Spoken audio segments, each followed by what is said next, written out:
आप हमेशा डर को ना घर के बाहर ढूंढते हैं, किसी अनजान गली में या किसी सुनसान सड़क पर कभी कभी डर वहां नहीं होता, वो घर के अंदर ही होता है। जाने पहचाने चेहरों के पीछे चेहरे तो अपने लगते हैं, पर नियत पराई होती है। और असल में यही बात उसे कहीं ज्यादा खतरनाक बना देती है। हाँ, क्योंकि जिनसे हम सुरक्षा की उम्मीद करते हैं, मतलब अपनों से, हाँ, उनसे खतरे का अंदाजा लगाना अब लगभग नामुमकिन होता है। हमारी सारी डिफेंस उस तरफ बंद होती है। बिल्कुल। और आज हम एक ऐसी ही कहानी की परतों को खोलने वाले हैं। कहानी बहुत छोटी है पर इसका असर बहुत गहरा है। इसका नाम है चाचा की नजर। और जैसा नाम से ही जाहिर है, ये कहानी कही गई बातों से ज्यादा उस खामोशी के बारे में है जिसमें डर छिपा होता है। तो आज हमारा मकसद सिर्फ कहानी सुनाना नहीं है, बल्कि ये समझना है कि कैसे कभी-कभी सिर्फ एक बेचैनी, एक अजीब सा एहसास अपने आप में एक बहुत बड़ा सिग्नल हो सकता है। और ये भी कि उस सिग्नल को, जिसे हम आम भाषा में गट फीलिंग कहते हैं, उसे सुनना और उस पर भरोसा करना क्यों जरूरी है। तो चलिए कहानी के माहौल से ही शुरू करते हैं। जरूर। तो सीन कुछ ऐसा है कि एक तेज बारिश वाली रात है और बिजली बार बार आ जा रही है। घर में सिर्फ 2 लोग हैं, एक 15 साल की लड़की रीमा जो ज्यादातर चुप रहती है, और उसका चाचा जो कुछ दिनों के लिए रहने आया है। कहानी की पहली लाइन ही मतलब पूरा माहौल सेट कर देती है। डर बाहर नहीं, उसी घर में चल रहा है। देखिए, यहाँ पर माहौल का जो चुनाव है ना, वो बहुत सोचा समझा है। ये सिर्फ एक बैकग्राउंड नहीं है। अच्छा। हाँ, ये खुद एक किरदार की तरह काम कर रहा है। बाहर की वो तूफानी बारिश और अंदर की वो अजीब सी खामोशी, ये दोनों मिलकर एक, क्या कहते हैं, मनोवैज्ञानिक दबाव बना रहे हैं। तो आप कह रहे हैं कि बाहर का जो मौसम है वो रीमा के मन के अंदर के मौसम का आईना है? बिल्कुल, 100%। वो बारिश और अंधेरा उसे बाहरी दुनिया से पूरी तरह काट देते हैं। वो कहीं जा नहीं सकती, मदद के लिए किसी को बुला नहीं सकती। वो उस घर में एक तरह से फंस गई है। और बिजली का बार बार जाना, हाँ, वो भी बहुत सिंबॉलिक है। वो इस बात का प्रतीक है कि सुरक्षा और स्पष्टता की जो भावना है वो खत्म हो रही है। रीमा के मन का जो सेफ जोन था वो धीरे धीरे खत्म हो रहा है और उसकी जगह एक अनजाना धुंधला सा डर ले रहा है। और इसी माहौल में कहानी का सबसे अहम हिस्सा सामने आता है, चाचा की नजर। जी। कहानी में इसे बहुत बहुत साफ तौर पर बताया गया है। एक अजीब सी टिकी हुई नजर जो सामान्य नहीं थी, नजर जो उसे असहज कर देती थी। यहाँ कुछ कहा नहीं गया, कुछ किया नहीं गया, सिर्फ एक नजर है। और यही सबसे परेशान करने वाली बात है ना? हाँ। क्योंकि जब कोई कुछ गलत कहता है या करता है तो आप उसका विरोध कर सकते हैं, आप शिकायत कर सकते हैं, पर एक नजर का क्या करें? उसे आप कैसे साबित करेंगे? ये एक ऐसा खतरा है जो महसूस तो होता है पर दिखाई नहीं देता। हाँ, रीमा के साथ बिल्कुल यही हो रहा है। वो जब भी कमरे से निकलती है उसे लगता है जैसे कोई उसे लगातार घूर रहा है। ये सिर्फ एक एहसास है, लेकिन इतना मजबूत है कि वो उसे अंदर तक बेचैन कर रहा है। उसे समझ नहीं आ रहा कि गड़बड़ क्या है, पर उसे ये पक्का पता है कि कुछ तो गड़बड़ है।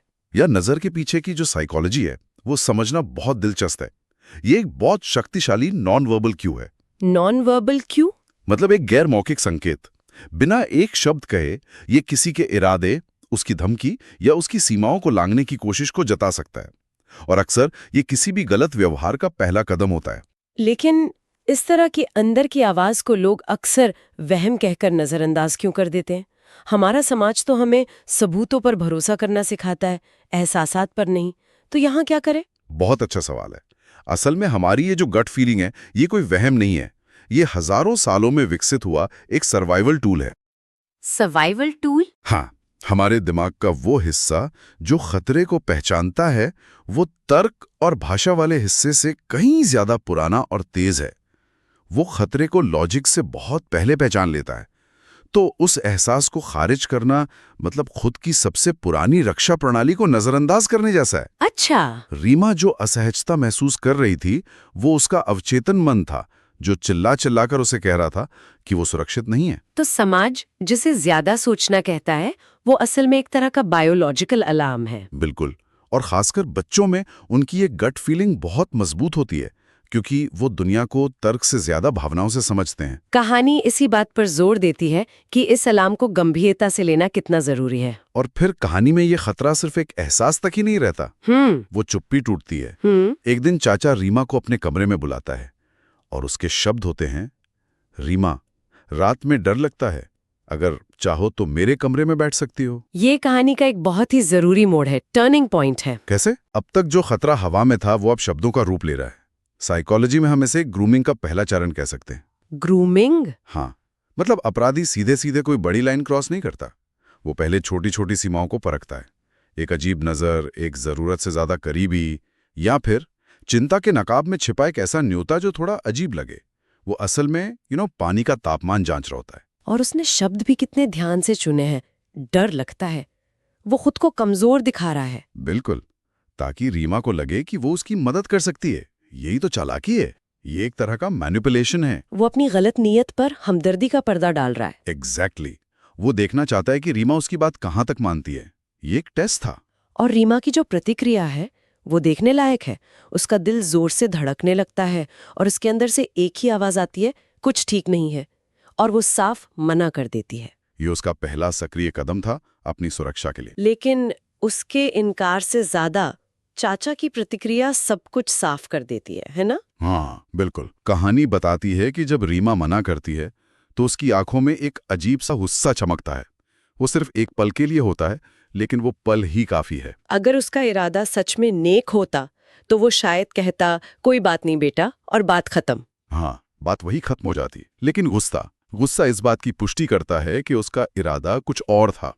वो जो चिंता का नकाब था, एक पल में उतर गया।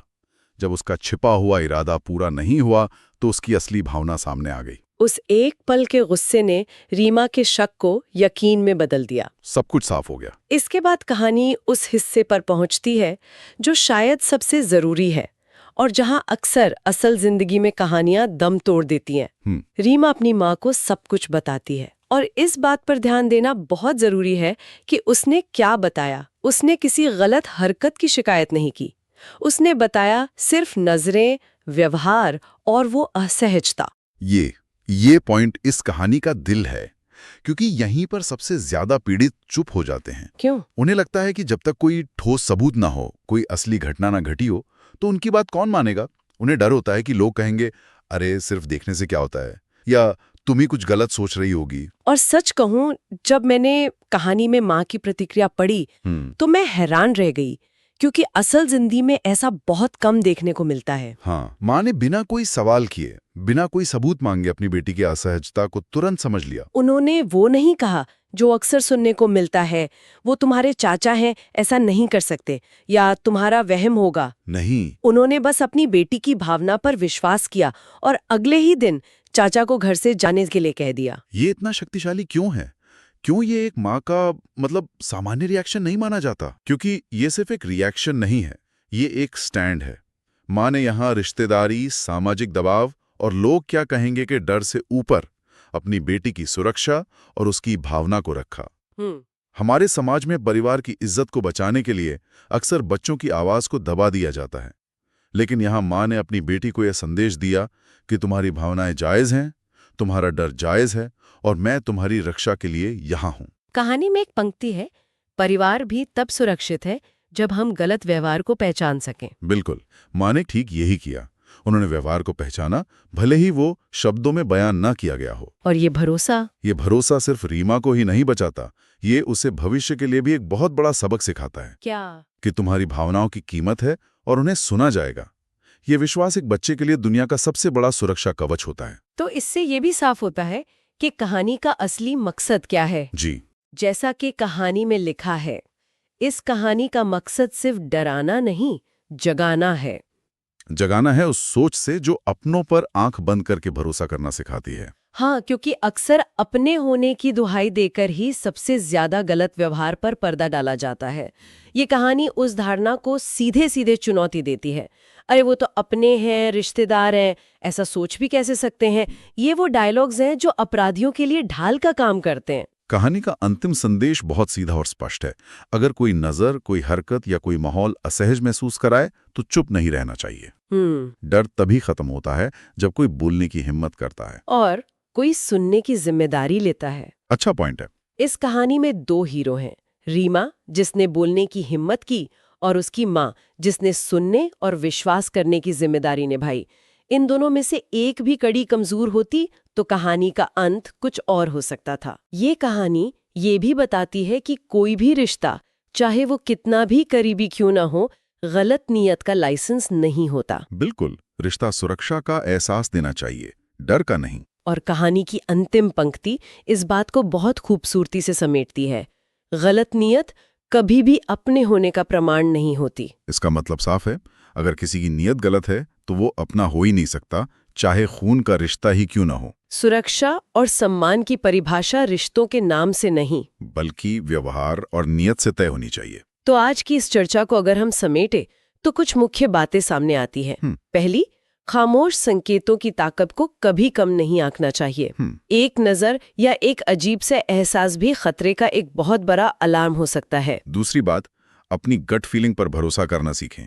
वो आपका सबसे पुराना और सबसे भरोसेमंद रक्षा तंत्र है। उसे वहम कहकर खारिज ना करें। बिल्कुल। तीसरी बात, अगर कुछ गलत महसूस हो तो आवाज उठाने की हिम्मत करें। चुप्पी खतरे को और बढ़ाती है। सही कहा, रीमा ने बोला, और इसी वजह से एक बड़ा खतरा टल गया। और आखिरी और शायद सबसे जरूरी बात, सुनने वालों की जिम्मेदारी। हाँ, खासकर माता पिता की। अपने बच्चों की भावनाओं पर विश्वास करें। आपकी मान्यता उनके लिए सबसे बड़ा सुरक्षा कवच है। वाकई ये कहानी हमें बहुत कुछ सोचने पर मजबूर करती है। हाँ, और मैं सुनने वालों के लिए एक अंतिम विचार छोड़ना चाहता हूँ। जरूर। ये कहानी एक नजर पर केंद्रित थी। जरा सोचिए, हमारे रोजमर्रा के जीवन में असहजता के और कौन से छोटे छोटे गैर मौखिक संकेत होते हैं, चाहे वे अजनबियों से मिलें या अपनों से, जिन्हें हम सिर्फ इसलिए नजरअंदाज कर देते हैं क्योंकि उनका सामना करना मुश्किल लगता है या हम किसी रिश्ते को खराब नहीं करना चाहते। बहुत अच्छा सवाल है। कई बार हम सिर्फ इसलिए चुप रह जाते हैं कि कहीं हम ही गलत ना साबित हो जाएं या माहौल खराब ना हो जाए। बिल्कुल। तो सवाल यह है कि हम अपने मन की आवाज को, अपनी गट फीलिंग को बेहतर ढंग से सुनना कैसे सीख सकते हैं, और जब वो आवाज हमें कुछ बताने की कोशिश करे तो क्या हम उस पर विश्वास कर लें और उसके आधार पर, चाहे वो कितना भी मुश्किल क्यों ना हो, एक कदम उठाने के लिए तैयार हैं।